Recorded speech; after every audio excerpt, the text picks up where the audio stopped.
Assalamualaikum warahmatullahi wabarakatuh kepada sahabat-sahabat yang dikasihi, sahabat-sahabat yang sedang mencari ilmu, sahabat-sahabat yang sentiasa merindui taman-taman syurga Allah. Kalian sesungguhnya mendapat tempat di sisi Allah dan juga para malaikat. Begitu juga dengan baginda Rasulullah SAW. Kita sekarang sedang menyahut seruan Nabi untuk terus belajar, dan kita tahu bahawa dalam sabda baginda sallallahu alaihi wasallam, man salaka tariqan yaltamisu fihi ilman sahalallahu lahu bihi tariqan ilal jannah. Barang siapa yang mencari jalan untuk dia boleh sampai ke majlis ilmu, dia menempuh satu jalan untuk dia menuntut ilmu, sahalallahu lahu bihi, Allah akan mudahkan baginya tariqan ilal jannah, jalan-jalan ke syurga. Jadi di hadapan saya ini adalah sahabat-sahabat yang berusaha untuk mencapai syurga Allah. Mudah-mudahan itu menjadi tekad dan azam kita. Kalaupun mungkin itu bukan jadi tekad utama, sekarang inilah masanya untuk kita perbetulkan niat kita, perbetulkan apa yang ada dalam hati kita. Kita kata apa tadi, kita nak mengejar redha Allah, kita juga nak mendapatkan kasih sayang daripada Allah Subhanahu Wa Taala. Yang penting agenda utama kita adalah redha Allah. Tajuk kita adalah kuarantin merupakan masa untuk kita berubah. Kuarantin. Macam mana kuarantin ni boleh jadi masa untuk berubah ni? Kita kuarantin nak ubah macam mana? Dah duduk dekat dalam rumah aja kan, dengan keluarga, muka yang sama setiap hari kan. Apa yang nak berubah? Kita nak berubah pun tak boleh kan. Macam ni lah kita. Ya. Baik, tuan-tuan puan-puan yang dikasihi, perasan tak ada beberapa pandangan yang lepas yang saya kira sangat cantik. Mereka berpandangan bahawa bila kita kuarantin ini, seolah-olah kita berhadapan dengan satu fenomena ataupun satu situasi kita sedang beruzlah. Jadi uzlah ni kita nak tahu macam mana dalam tempoh kuarantin itu kita dianggap beruzlah, dan kemudian nanti baru kita fokus tentang untuk berubah. Baik, dan kenapa perlu berubah. Okey, baik tuan-tuan puan-puan, dalam waktu kuarantin ni kita sebut dia macam beruzlah. Dan uzlah ini dia maksudnya memencilkan diri daripada manusia, mengasingkan diri daripada manusia. Dan biasa-biasanya kita lihat para rasul, para nabi, para wali, mereka ada waktunya itu dia akan asingkan diri daripada manusia. Kita kata kalau Wali Songo, tempatnya di mana kan? Wali-wali biasanya dekat atas bukit, dekat pergunungan, dan kemudian adalah masa dia bersama dengan masyarakat. Ada masanya itu mereka memang sahaja je duduk seolah-olah mengasingkan diri mereka. Begitu juga dengan Nabi Muhammad sallallahu alaihi wasallam berada di Gua Hira, dia beruzlah seolah-olah. Dan begitu juga kalau kita lihat Sayyidatuna Maryam, dia juga berada dalam mihrab dia bersendirian dalam bilik dia, dan dia dikira beruzlah. Dan begitu juga Nabi Yunus yang macam paksa rela untuk berada di perut ikan paus, dan di situ dia beruzlah. Dan rupa-rupanya uzlah ini dia merupakan satu amalan yang dilakukan oleh orang-orang yang saleh, orang-orang yang dekat dengan Allah Subhanahu Wa Taala. Dan hari ini kita seolah-olah dipaksa untuk beruzlah atau dipaksa untuk kuarantin. Tapi uzlah ni dia ada dia punya hikmah dia dan ada pengajaran dia. Tuan-tuan puan-puan, Ibnu Athaillah As-Sakandari dia ada menyatakan uzlah yang baik itu adalah uzlah yang diiringi dengan tafakkur. Jadi waktu kita mengasingkan diri itu bukan bermaksud kita buang manusia, tak, tapi masa untuk kita berfikir. Dan saya kira kita berada dalam satu tempat dan waktu, inilah masanya untuk kita paksa diri kita berfikir. Sebagaimana Nabi Yunus dalam perut ikan paus tu, dia memaksa diri dia berfikir sehingga tercetus untaian kata-kata keampunan yang sangat indah. Dia sebut la ilaha illa anta subhanaka inni kuntu minaz zalimin.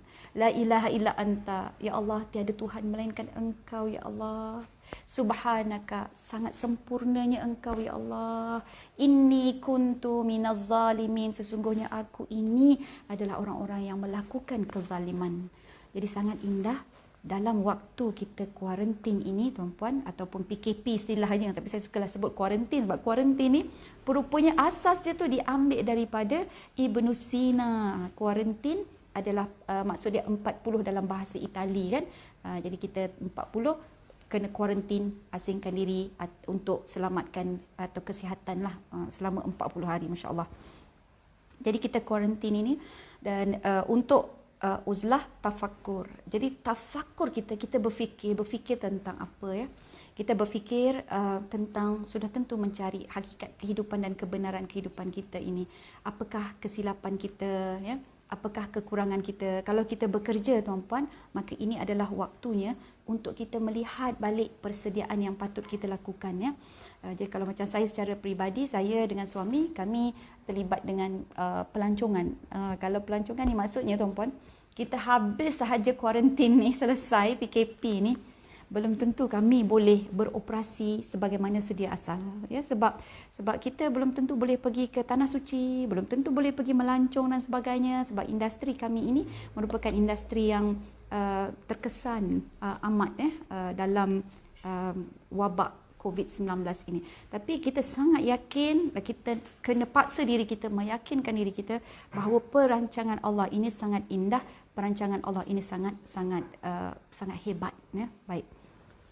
Okey, kita kembali balik kepada uzlah tu tadi. Jadi Ibnu Athaillah dia mengarahkan kita supaya kita beruzlah dalam keadaan bertafakkur, memikirkan apa kelemahan kita, macam soalan muhasabah baliklah. Dan bila kita muhasabah, kemudian kita fikirkan juga pegangan kita apa. Dan Ibnu Athaillah bila sebut begini, kita terbayang, kita teringat apa yang dilalui oleh Sayyidatuna Maryam, apa yang dilalui oleh Nabi Muhammad sallallahu alaihi wasallam, apa yang dilalui oleh baginda Nabi Yunus ya. Jadi mereka ini adalah orang-orang yang sangat dekat dengan Allah. Jadi mereka juga ada waktu untuk beruzlah, dan uzlah mereka menjadikan mereka ini sebagai seorang insan yang luar biasa. Mereka membawa perubahan kan. Nabi Muhammad SAW lepas itu turun dan kembali dengan Al-Quran. Dan begitu juga dengan Nabi Yunus, selepas itu dia keluar, dia kembali balik kepada kaumnya, dia lebih giat lagi, bersemangat lagi untuk menyelamatkan kaum dia. Begitu juga dengan Sayyidatuna Maryam, dia keluar dengan lebih hebat, dengan lebih kuat dan berani membawa anak, iaitulah Nabi Isa.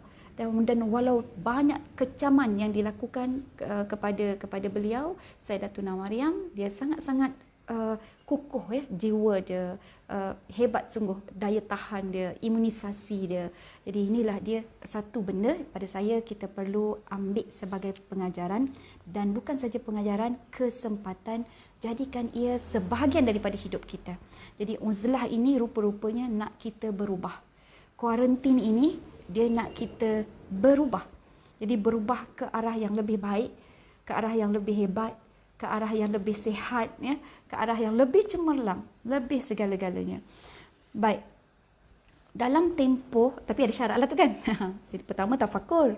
Apa syarat yang kedua? Syarat yang kedua, dalam tempoh kuarantin ini kita perlu jelas bahawa dia ada uzlah dari sudut zahir dan dia ada uzlah daripada sudut batin. Ini perbincangan para ulama lah ya.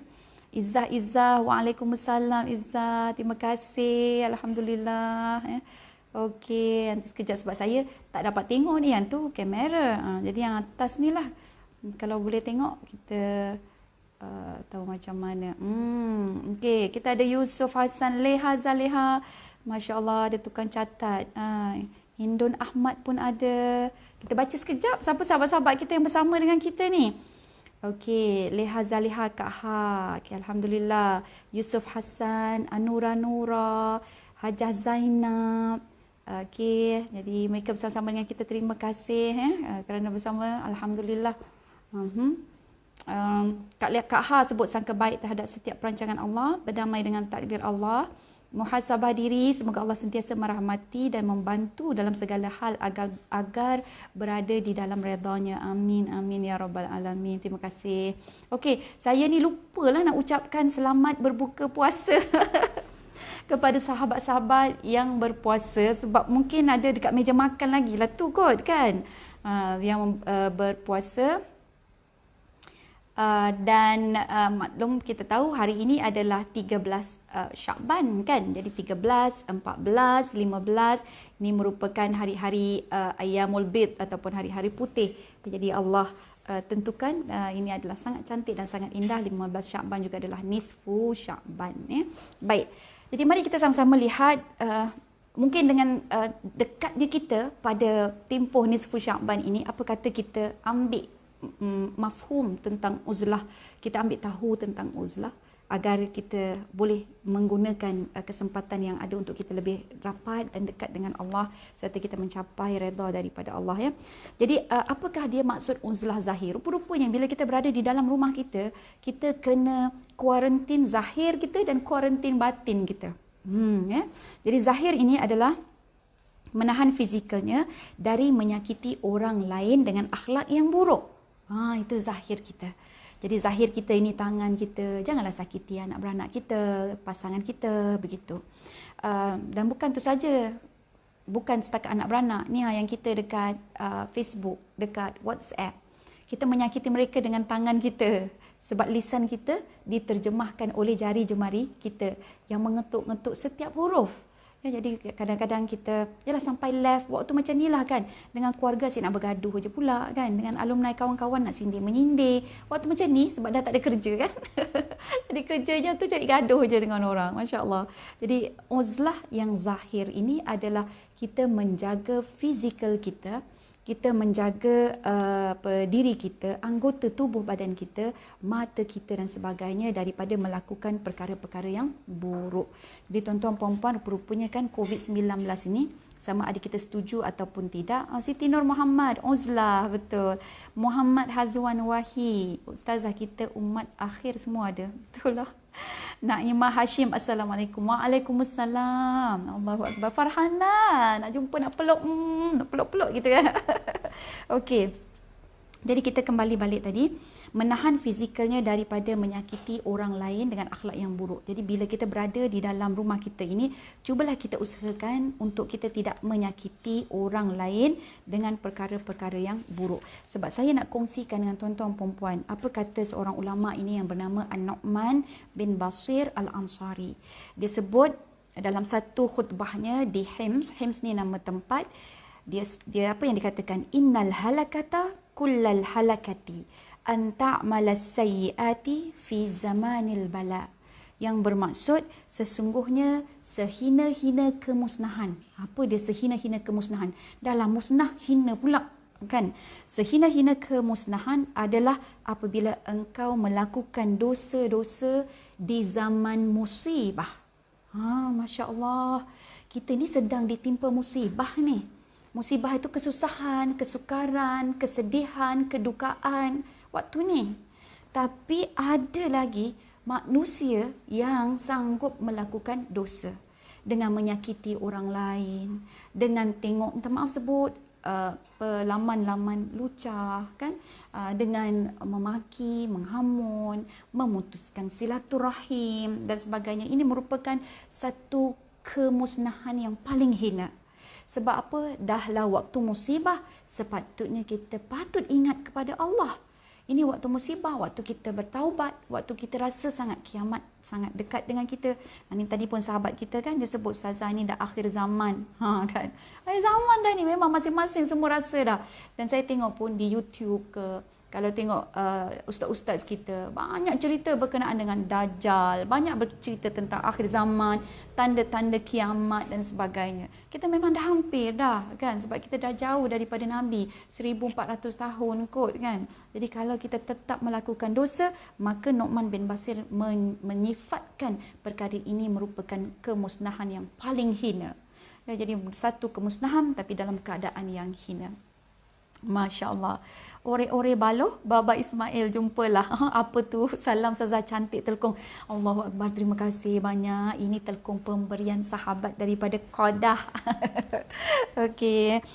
Baik, jadi kita lihat di situ bahawa uzlah secara zahir, kuarantin kita secara zahir ni untuk ke arah perubahan adalah pertama menahan fizikal kita, anggota tubuh kita daripada menyakiti orang lain dengan akhlak yang buruk. Yang kedua, belum habis lagi. Ada lagi uzlah secara batin. Apakah dia uzlah secara batin? Kuarantin secara batin adalah menahan godaan nafsu dan syaitan. Jadi hati dia menahan godaan nafsu dan syaitan. Contohnya nak tidur saja sepanjang hari, nak main game saja sepanjang hari kan, ataupun nak membawang sahaja sepanjang hari.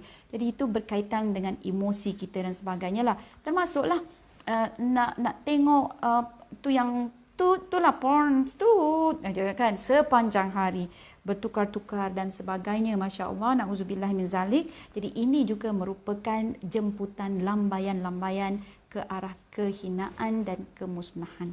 Jadi jagalah batin kita. Waktu ini malas nak sembahyang, padahal punya banyak masa ni kan. Waktu ini kita malas nak mengaji, padahal punya banyak masa. Malas pula kita nak bermesra dengan keluarga kita kan, bergurau senda dengan anak-anak, adik-adik, tuan-tuan perempuan sendiri. Nampak kalau di media sosial macam mana sekarang ni ada trend, ada viral kan, dia buat apa, anak beranak duduk dengan bantal kat depan bedah. Masing-masing pun main lat-lat tamplong begitu. Siapa punya turn, dia kena tu kan. Jadi tu salah satu daripada keceriaan, kemesraan yang dibina. So boleh buat lah tu kan, itu jadi modal dah tu Okey, jadi untuk merapatkan lagi hubungan ukhuwah selain daripada riadah dan sebagainya. So jadi ada uzlah secara batin dan ada uzlah secara zahir. So apa kata kita ambil kesempatan ini, kita buat uzlah-uzlah ni, jenis uzlah secara zahir dan uzlah secara batin. Maksudnya kita tahan diri kita, anggota tubuh badan kita daripada melakukan perkara yang tidak baik, dan kita juga menahan hati kita, jiwa kita daripada perasaan yang tak bagus, niat yang tidak baik, keinginan-keinginan yang memenuhi hawa nafsu. Baik, tuan-tuan perempuan yang dikasihi, okey, kita ada Alhamdulillah Aznita Saad. Mari kita lihat pula apa dia kepentingan kuarantin. Ini bukan kuarantin daripada sudut bahasa perubatan, okey? Bukan bukan, maklumlah kita pun bersama dengan orang-orang, mungkin sahabat-sahabat kita ada dalam bidang perubatan dan sebagainya, tapi ini kuarantin yang bersifat sebagai rohaniah. Sebagai rohaniah. Jadi apakah dia kepentingan uzlah ataupun kepentingan kuarantin ini? Nombor satu, kepentingan kuarantin dari sudut rohaninya adalah dia akan merawat penyakit rohani kita ini. Merawat daripada bongkak, bermegah-megah, hasad, dengki dan sombong. So seandainya waktu kuarantin ini kita masih bermegah, kita bertambah-tambah sombong, kita bertambah-tambah angkuh, agak-agaknya mulia ke hina kita? Fikirlah sendiri, lu fikirlah sendiri kan. So kalau waktu ini kita tambah sombong, kita tambah dengki, kita tambah cari gaduh, macam aku punya idea je lah yang betul, korang semua salah. Yang ini merupakan satu kehinaan jugalah, bukan kemuliaan. Kemudian yang kedua, kepentingan uzlah adalah merupakan salah satu daripada jalan untuk mencintai Allah. Tuan-tuan perempuan, perasan ke tak waktu kita kuarantin ini adalah waktu yang kita nampak keluarga-keluarga boleh sembahyang berjemaah, keluarga-keluarga boleh mengaji bersama-sama, dengar tazkirah, ada giliran bagi tazkirah lah pula, anak-anak memasakkan sesuatu untuk ibu dan ayah dia sebab semua ada di rumah. Dan begitu juga kita lihat waktu ini di mana mereka nampak keperluan orang. Bila dah di kuarantin, orang tak ada pendapatan dan sebagainya, sedekah yang banyak, Masya Allah kan. Jadi NGO bergerak dan melalui Jabatan Kebajikan Masyarakat dan sebagainya, mereka mendekati sahabat-sahabat kita yang memerlukan bantuan. So this is to me very amazing Okey. Dan kemudian yang ketiga, memupuk kreativiti. Ini yang memupuk kreativiti tu termasuklah yang pakai baju kelawar lah kan? Yang buat rap lah, apa-apa benda lah, lagu-lagu gitu kan. Jadi memang jadi kreatif. Hatta Masya Allah anak-anak saya tuan-puan, dia pun sekarang ini dah pandai untuk belajar menggunakan komputer. Dia ada Google Classroom, Google Classroom. Jadi belajar dia hanyalah melalui online.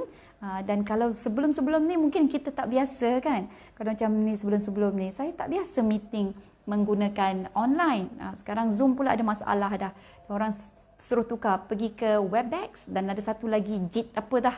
Adalah dia punya apps dia kan Jit apa gitu. Jadi ada dah aplikasi-aplikasi ini yang dulu mungkin sunyi, senyap, tak bunyi apa-apa. Tapi hari ini mendapat sambutan dan orang ramai yang tak tahu untuk mesyuarat secara online pun dah belajar dah menggunakan mesyuarat secara online. Jadi maksudnya dengan kuarantin ini, subhanallah, kreativitinya menyebabkan kita yang jauh, jarak yang jauh jadi lagi dekat. Baik, seterusnya apabila kita kuarantin, kita sebenarnya menjauhkan diri kita daripada perbuatan-perbuatan jenayah. Ya.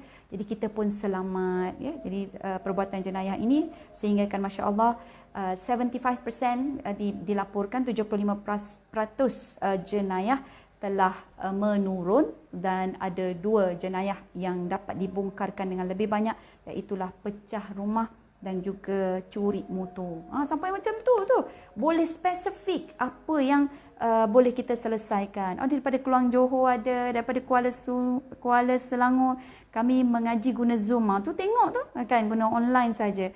Daripada Singapura, Hajah Man, masya-Allah, tengok sahabat kita daripada Singapura kak.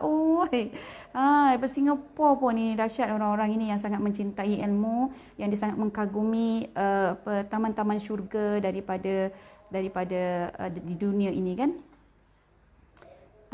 Okey. Ustaz Bani. Ustaz Bani Sohor Bani Leman lagi faham ni. Okey, Allahu Akbar. Lagi faham apa tu? Alright. Kemudian Pontian Johor pun ada ya. Jadi daripada Perling ya, saya pernah sampai ke Perling. Okey.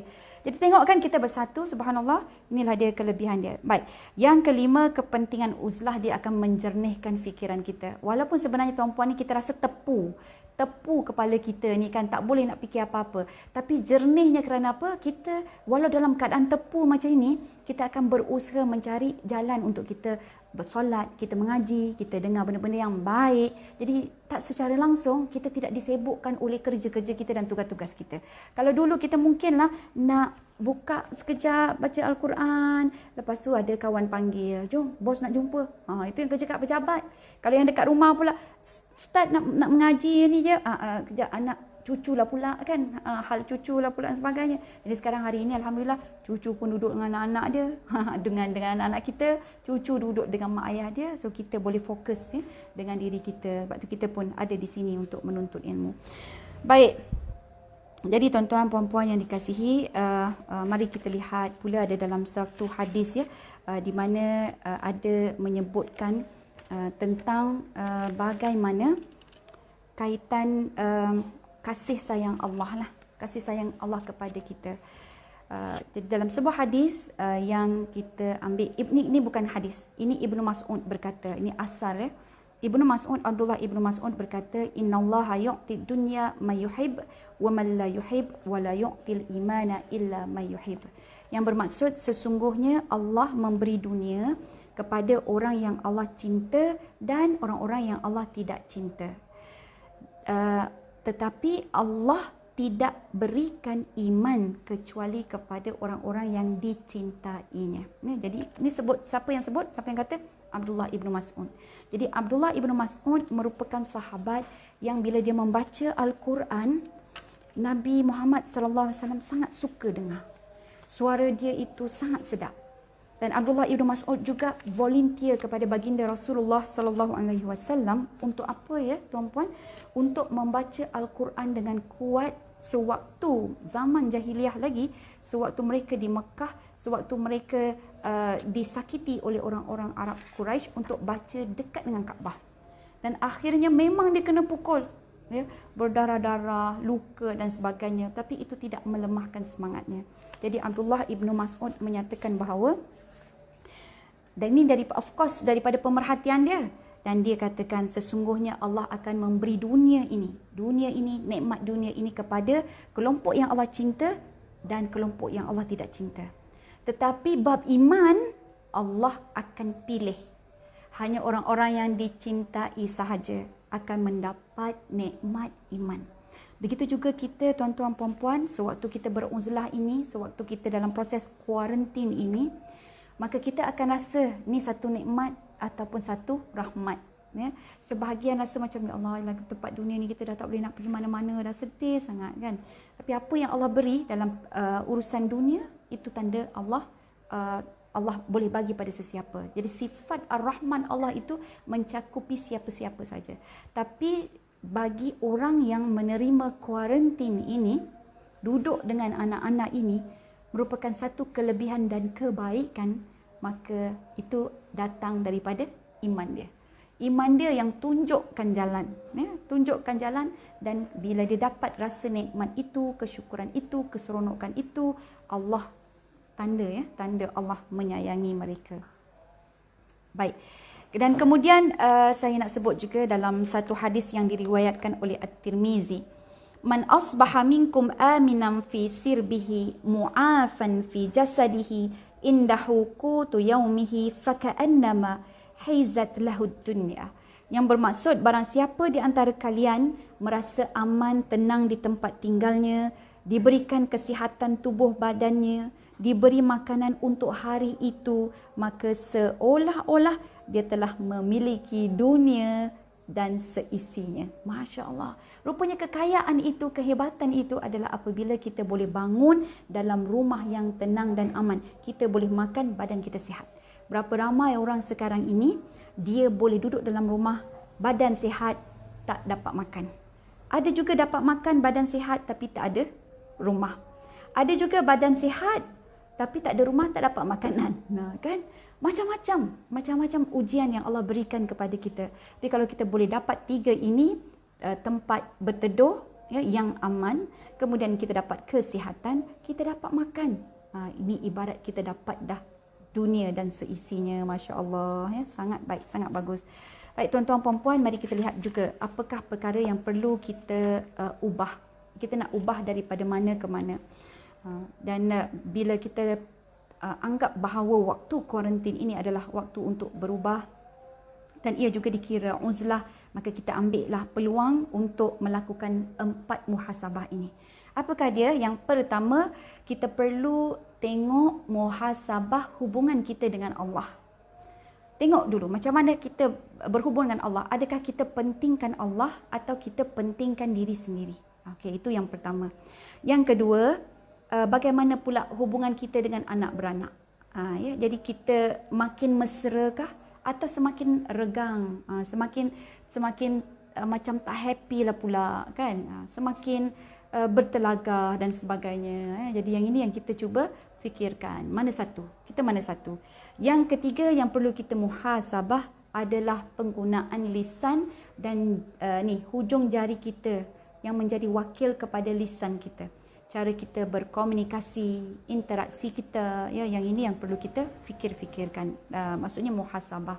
Dan yang keempat adalah sudut pandang kita terhadap sesuatu. So, sudut pandang kita terhadap sesuatu, contohnya arahan ke, kan, terhadap apa yang berlaku dalam rumah kita nak buat keputusan dan sebagainya. Ya. Adakah kita biasa benda itu cerah ataupun gelap? Ya. Ataukah kita selalu lihat benda itu baik, mendatangkan peluang kepada kita, kita nampak peluang, sebab cabaran itu peluang. Ya?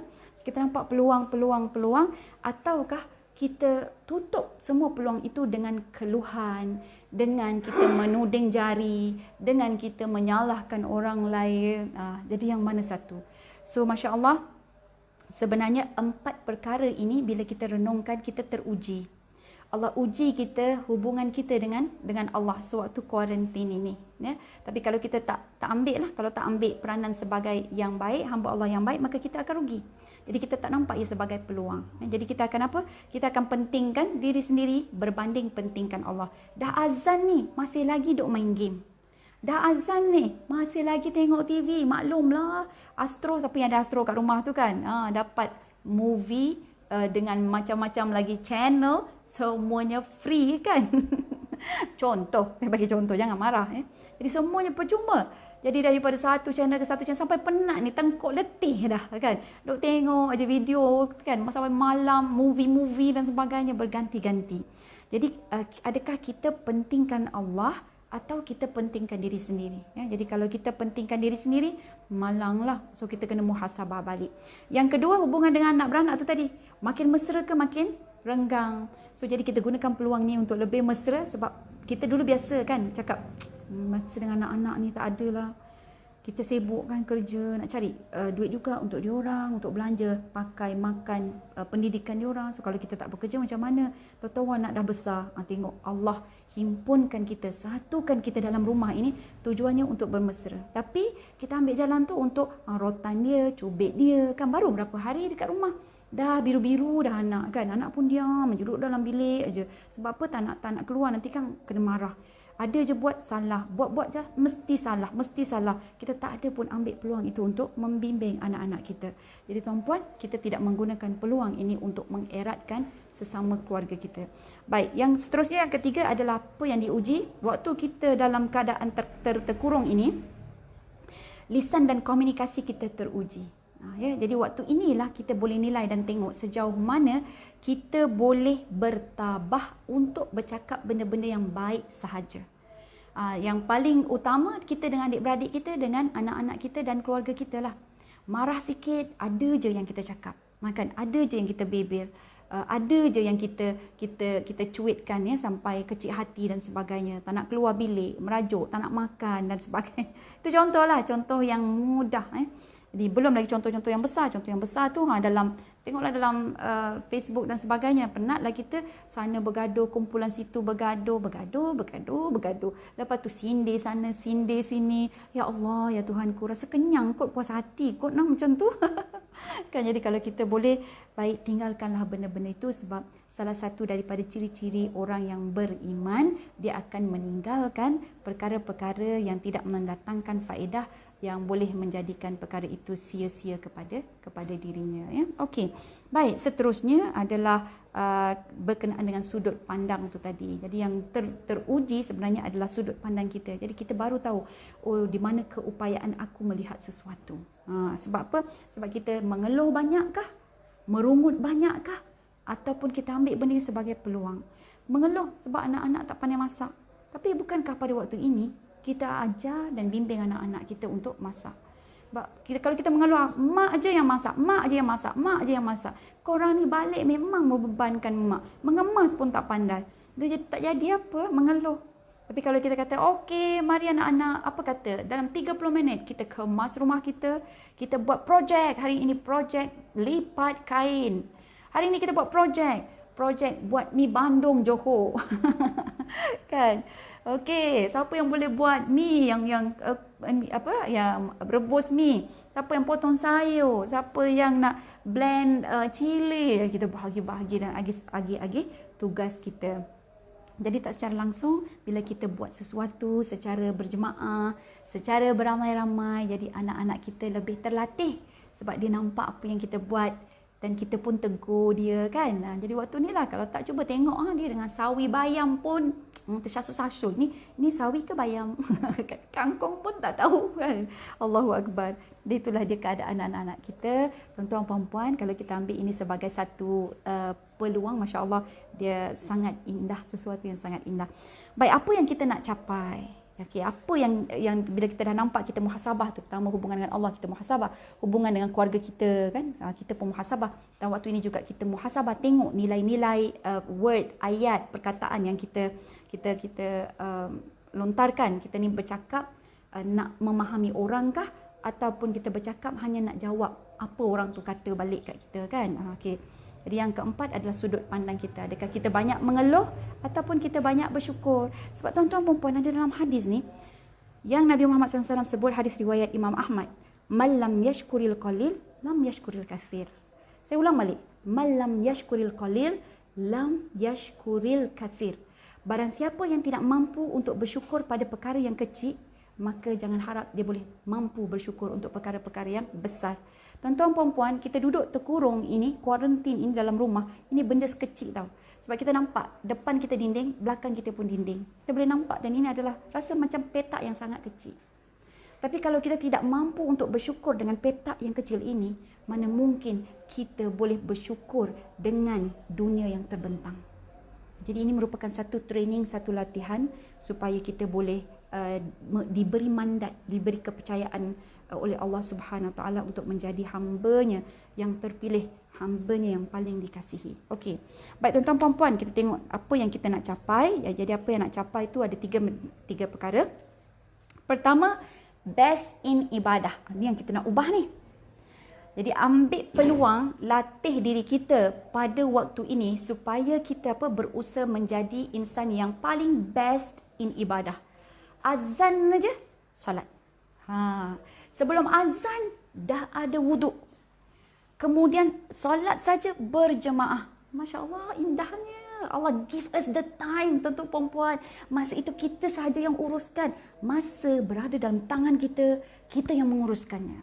Jadi inilah waktu untuk kita berubah, untuk mengurus masa kita supaya kita gandakan tahap ibadah kita, kita buat yang terbaik. Seolah-olah hari ini adalah hari terakhir kita menghirup udara di atas muka bumi ini. Anggap begitu tuan-puan.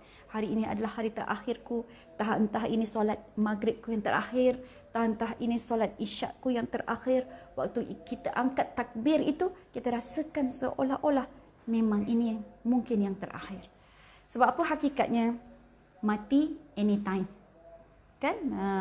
Cuma itulah kita ni perasan sedar ataupun tak, kita kena sentiasa mengingatkan diri kita. Itu yang pertama. Bila best in ibadah, kita tahu kita berada di dalam petak yang kecil, tetapi petak ini bukan petak sebarangan. Kerana petak keluarga adalah lubuk pahala. Kita senyum dengan pasangan kita, dapat pahala. Kita senyum dengan anak-anak kita juga dapat pahala. Kita bagi salam pada mereka. Dah lama tak bagi salam, Assalamualaikum ni kan. Dengan orang tak bagi salam. Ni dengan keluarga dalam rumah ni bagi salam. Kan kita patut bagi salam. Ada 4 benda. Kita patut bagi salam selalu dengan ahli keluarga kita. Yang kedua, minta maaf dengan keluarga kita. Berterima kasih dengan keluarga kita. Terima kasih kakak, Kak Long dah masak dah hari ini. Mak rasa happy sangat. Mak tak pergi ke dapur pun, tapi awak pandai masak. Walaupun telur goreng dia geseng. Kan? Tapi tak apa sebab dia belajar. Ini proses, masa. Dan yang keempat adalah apa pun perkara kena minta izin walaupun dengan ahli keluarga.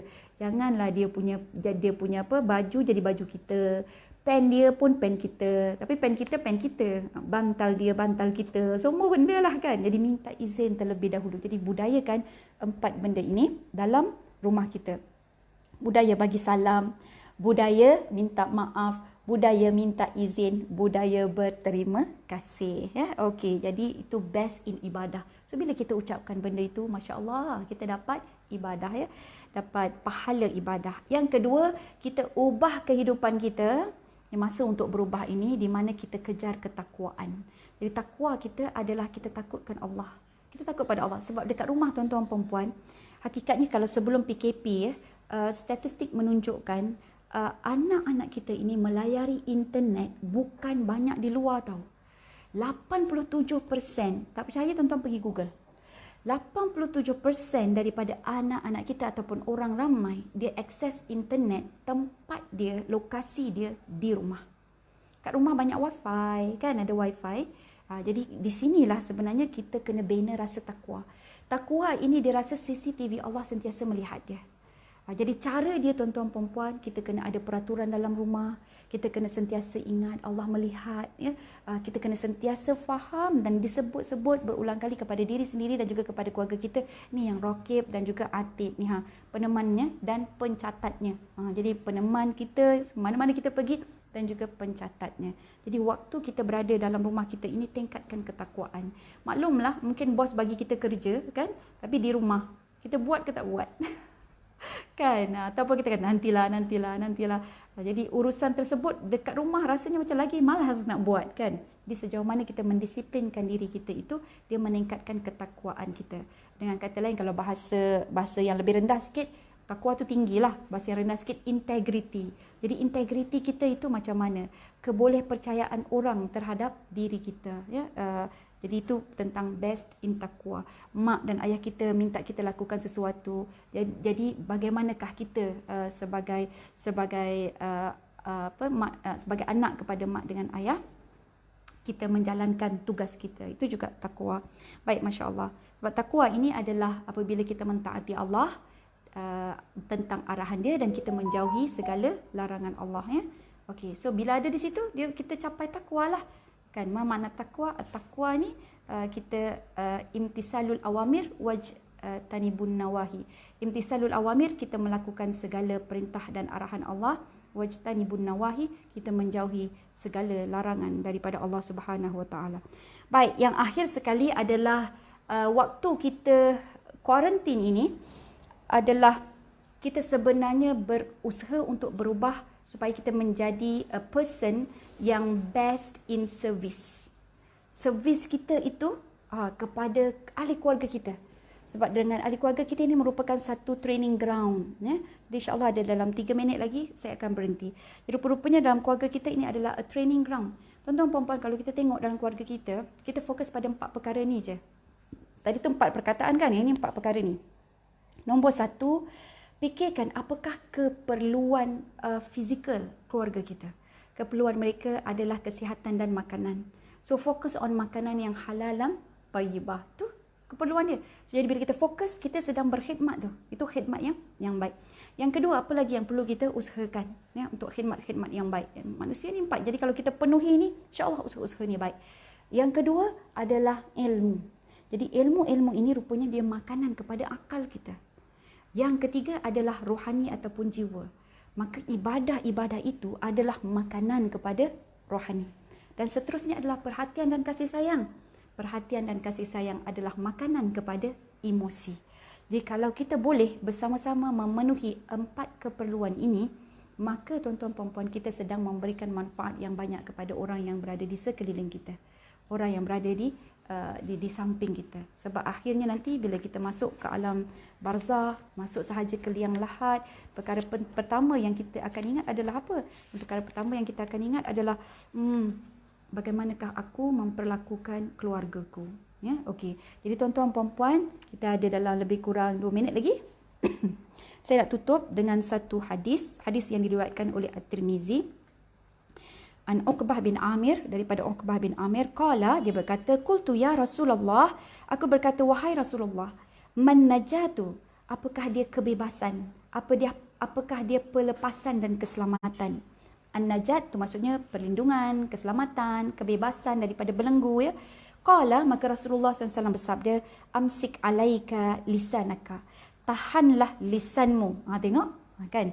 Yang kedua, wal yasa'ka baituka. Dan kamu luaskan rumahmu. Wabki ala khati'atik. Maka tangisilah segala dosa-dosamu.